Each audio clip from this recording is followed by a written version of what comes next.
Hi there, welcome to this lesson. Now we're going to set up our database. We're going to get some data in our database, and this is the data that we're going to use throughout the course to practice all of the SQL commands. So what is a database? Database is a place where there is data, and this data gets stored in tables. So let's install these tables in the database so that we can practice with them. So when you log in, click on SQL Workshop, and then I want you to go to Utilities right here. Click on Utilities, and when you're here, notice there's a sample data sets section right here. Let's click on that. And I'm going to install the second option where it says emp/dept. These two tables are going to be installed in our database. Okay, so let's click on install. And these are the generic tables that are used in a lot of Oracle examples on their website as well. And so we're going to use them. And so let's click on next. And that's it. Let's install the data set by clicking that button below. And there we go. The following database objects were successfully installed. So what happened is the dept table was created in the database. The emp table was created in the database. And this object, which is known as a view, was also created. We'll get into views later. So let's click on exit there. And now go back to the SQL workshop. Click on this again. And now go to SQL commands. And here is where we're going to spend most of our time.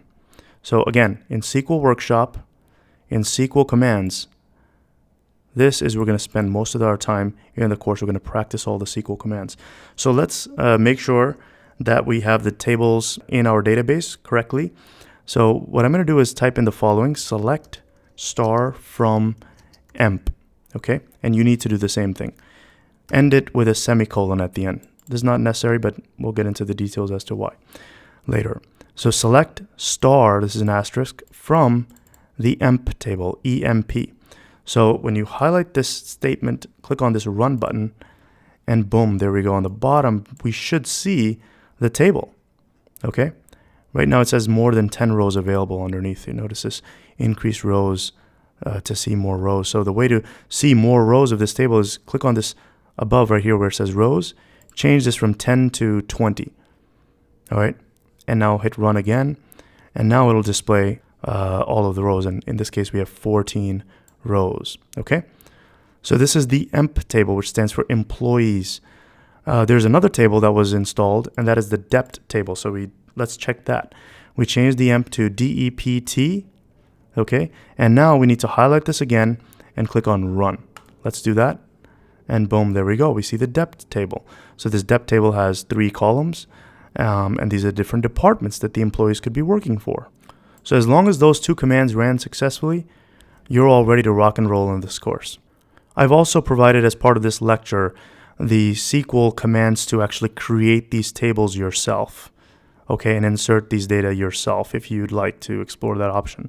But this is the way to do it in Oracle Apex if you're using a different database or a different tool such as Toad, or in your company's Oracle database if you want to test something out. I gave you the script so you can create those tables in your environment so that you can practice along with me as we learn SQL in this course. Okay, so with that being said, we are ready to rock and roll. I'll see you in the remainder of the course. Thanks for watching.